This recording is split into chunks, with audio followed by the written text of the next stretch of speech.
Hello' everyone, নমস্কাৰ, স্বাগতম মোৰ মিনি ভ্লগটোলৈ। আজি মই আপোনালোকৰ বাবে লৈ আহিছোঁ মটৰ ঘুগুনিৰ ৰেচিপি। মটৰ ঘুগুনি বনাবৰ বাবে মই লৈছোঁ বিলাহী, পিঁয়াজ, আলু। বিলাহী আৰু পিঁয়াজটো মই সৰু সৰুকৈ কাটি লৈছোঁ, যিহেতু মিক্সাৰ মেচিন নাই সেইবাবে।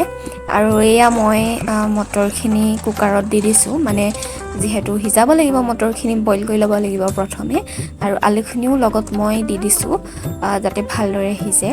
আৰু এয়া পানী দিছোঁ পৰিমাণ অনুসৰি, পানী বেছি নিদিলেও হয় পিছে দেই। আৰু এইফালে মই কুকাৰটো গেছত তুলি দিলোঁ আৰু ভাবিলোঁ হুইচেল মাৰে মানে আদা নহৰু পিচি ল'লোঁ। আৰু এইফালে ভাবিলোঁ আৰু আটাটো মঠি লওঁ, মানে যিহেতু মটৰ ঘুগুনিৰ লগত ৰুটি খাই ভাল লাগে নহয়নে বাৰু। আৰু এইফালে কুকাৰৰ হুইচেল মাৰিছে আৰু মই হুইচেল 4টা মৰাইছোঁ, মানে বেছিকৈ সিজাব নালাগে কাৰণ কেৰাহীটো সিজামেই যিহেতু। আৰু এইফালে মোৰ ৰুটি মঠি হৈ গ'ল আৰু লগতে এইফালে মটৰো হৈ গ'ল, মানে বইল কৰি হৈ গ'ল, বেছি সিজোৱা নাই। আৰু এইফালে ভাবিলোঁ ৰুটি বেলি লওঁ। ৰুটিটো বাৰু কেনেকুৱা হৈছে, গোল গোল হৈছেনে বাৰু জনাবচোন। ইমান ভালদৰে নাজানো বাৰু, তথাপিও বেলিছোঁ আৰু। মানে কি, ৰুটিটো এনেই বেলিলেতো গোলেই হয়, কিন্তু মানুহক খাবলৈ যেতিয়া দিবলৈ আলহী আহিলে বেলোঁ তেতিয়াহে গোল নহয়। আৰু এইফালে মই কেৰাহী পাতি দিলোঁ, কেৰাহীত তেল গৰম হ'ল আৰু তেল গৰম হওঁতে মই দিছোঁ জিৰা কেইটামান দিছোঁ আৰু এইফালে পিঁয়াজখিনি দি দিছোঁ। আৰু পিঁয়াজখিনি অলপ ৰঙচুৱা হোৱালৈকে মই ভাজি থাকিম পিঁয়াজখিনি।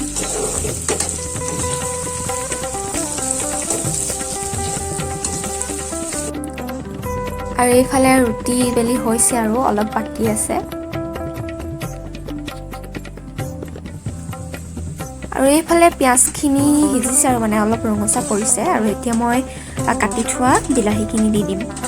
বিলাহীখিনি আপোনালোকে যদি পাৰে মিক্সাৰ মেচিনত দি পিনে দিব, তেতিয়া বেছি ভাল হয়, মানে বেছি দেৰি সিজাব নালাগে তেতিয়া, আৰু মানে গ্ৰেভিটো ধুনীয়া হয়। আৰু এতিয়া বিলাহীখিনি অলপ সিজিছে, মই আদা নহৰু আৰু জলকীয়া দিছোঁ। আৰু মটৰ ঘুগুনি বুলি ক'লে মানে জলকীয়া দিলেহে ভাল লাগে নহয়নে বাৰু। আৰু এতিয়া লৰাই দিম ধুনীয়াকৈ, মানে জলকীয়া আদা নহৰুখিনি মিক্স হ'বলৈ। আৰু এইফালে ৰুটিও পুৰি আছোঁ, ৰুটি মানে অকণমান তেল পুৰিছোঁ দেই। আৰু এইফালে আদা নহৰু কেঁচা গোন্ধটো নোযোৱালৈকে মই অকণমান ভাজি থাকিম। আৰু এইফালে মই মছলা দিছোঁ, কাশ্মীৰী মিৰ্চি দিছোঁ, আৰু লগতে দিছোঁ জিৰা পাউডাৰ, ছানৰাইজৰ দিছোঁ ছানৰাইজৰ মানে মছলাকেইটা ধুনীয়া গোন্ধায়।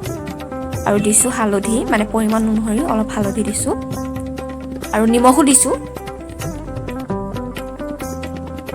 আৰু এয়া দেখিছেনে ধুনীয়াকৈ সিজিছে আৰু এতিয়া মই মটৰ ঘুগুনি, মানে বইল কৰি থোৱা মটৰ আৰু আলুখিনি দি দিম এয়া। আৰু মানে বিলাহীখিনি, মানে পিঁয়াজ বিলাহীখিনি মিক্স হ'বৰ বাবে মই ধুনীয়াকৈ লৰাই দিছোঁ, আৰু লগতে পানীও দি দিম। পানীটো আপোনালোকে মটৰ ঘুগুনি যিটো পানীটো মানে দিয়ে বইল কৰোঁতে, সেইখিনি পানীও দি দিব পাৰে, পানী বেছি দিয়া নাই। আৰু ইয়াত দেখিছেনে উতলিছে, আৰু এতিয়া ঢাকি দিম অলপ সিজিবৰ বাবে, মানে বেছি সিজাব নালাগে যিহেতু বইল কৰিছোৱে। আৰু এয়া দেখিছেনে কালাৰটো বাৰু ধুনীয়া উঠিছেনে, কমেণ্টত জনাবচোন।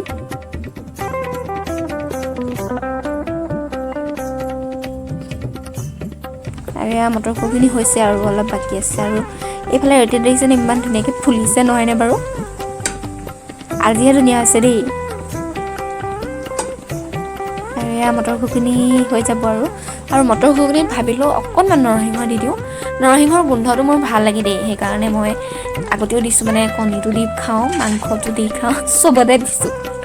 নৰসিংহ চাটনিও বনাই খাবচোন, ভাল লাগে। আৰু মই দি দিম মানে কাটি থোৱা ধনিয়াখিনি দি দিম মই এতিয়া, ধনিয়া দিলেও গোন্ধটো ভাল আহে। ধনিয়া দিছোঁ যিহেতু সেইকাৰণে নৰসিংহ মই বেছি দিয়া নাই, অলপ দিছোঁ।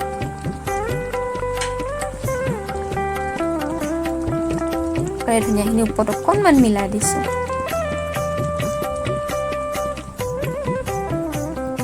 আৰু এইফালে ৰুটি হৈ গ'ল আমাৰ, আৰু এইফালে মটৰ ঘুগুনিও হৈ গ'ল। কেনেকুৱা হৈছে বাৰু জনাব। আৰু এতিয়া আমি চবেই মিলি পূৰা খাইছোঁ। মটৰ ঘুগুনিটো কিন্তু টেষ্টি হৈছে, মানে তাহাঁতিও কৈছে দেই টেষ্টি হৈছে বুলি। আৰু আজিলৈ ভিডিঅ'টো ইমানেই আছিল। ৰেচিপিটো আপোনালোকে কেনেকুৱা পালে কমেণ্টত জনাব নাপাহৰিব। চ' আজিলৈ বাই বাই।